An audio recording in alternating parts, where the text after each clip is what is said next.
And so, sorry, Sulaiman, and so 53 years on is when we finally decide. I mean, we were listening to the president's speech this morning, and the first thing, or one of the things that struck us, is the fact that he talked about a national dialogue, and he's now set up an advisory committee to set up a framework for that discussion.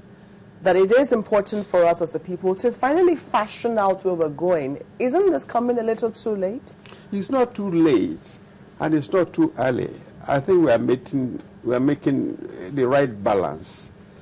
Well, you cannot get all things right at the same time. First of all, I thank the president for that speech. I watched it in your studio, and it's a brilliant speech, well balanced, and it's just one of those great things that we make. But I believe the work of that conference will produce something that will make us happy. Well, I had the privilege, the fortune or the misfortune of being the committee that drafted the present constitution, at least the structure, chaired by Chief Rotimi Williams.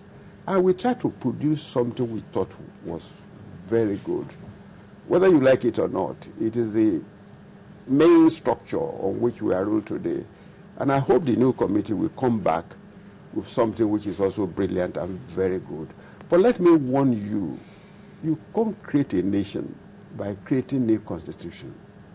It is not the constitution that really makes a nation. It is the people, your character, your attitude, your belief, and what is more important, a belief that a nation is one, indelible, and it should remain that forever.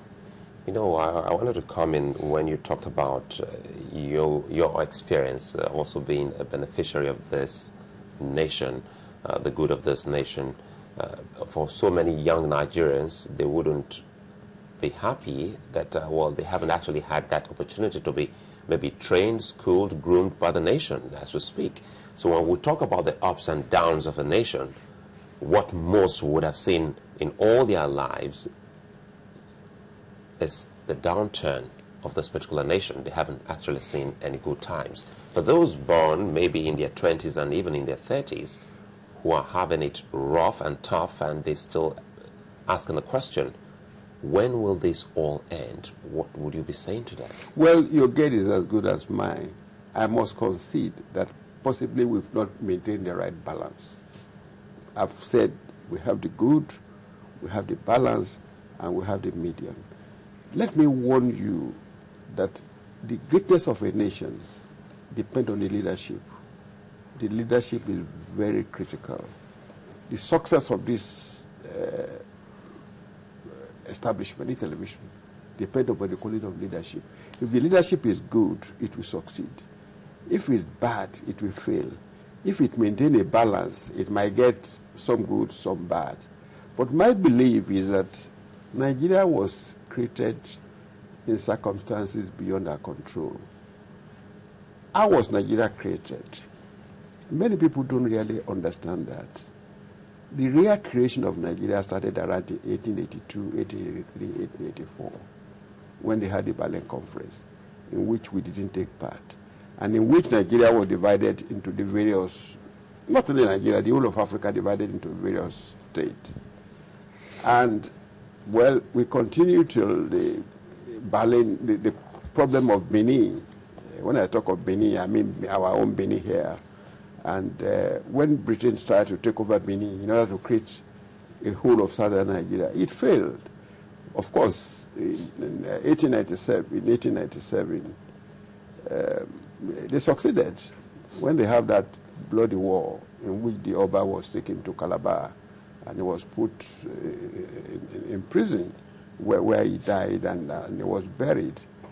And of course, by 1900, we had what you call real southern Nigeria and northern Nigeria. And you have Lugard, for the first time, being the president, or whatever you call him, Governor General of two Nigerians. Governor General of southern Nigeria and Governor General of northern Nigeria. Well, if I may ask rhetorical questions, how many Nigerians really understand that? Of course, we had 1914 and the amalgamation of the two countries.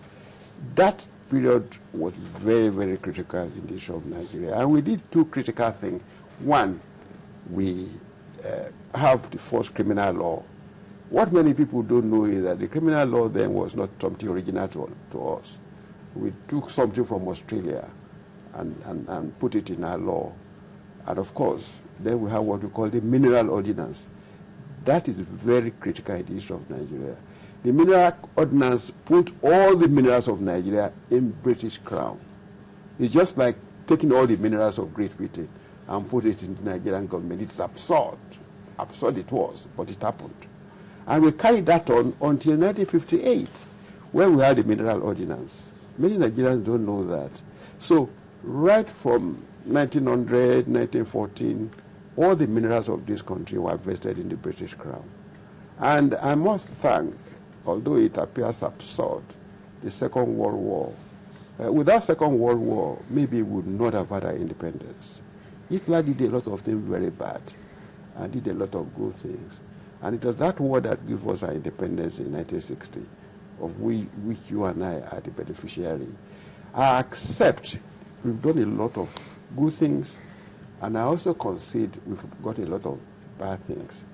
But if you ask me to maintain a balance, I will say that the good are better than the bad. Also, I must concede that maybe your generation are not as lucky as I was.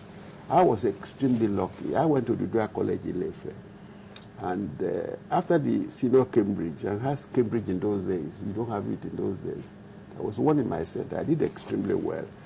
And the principal gave me a scholarship to go to England to study and come back to teach. Of course, I got the letter, but I didn't honor it. Well, I made up my mind to be a lawyer, and my parents are able to send me to England for 3.5 years. So, if you look at the real balance of this country, the good, the bad, the average, you accept that on the whole, we've got something which is good, though not the best.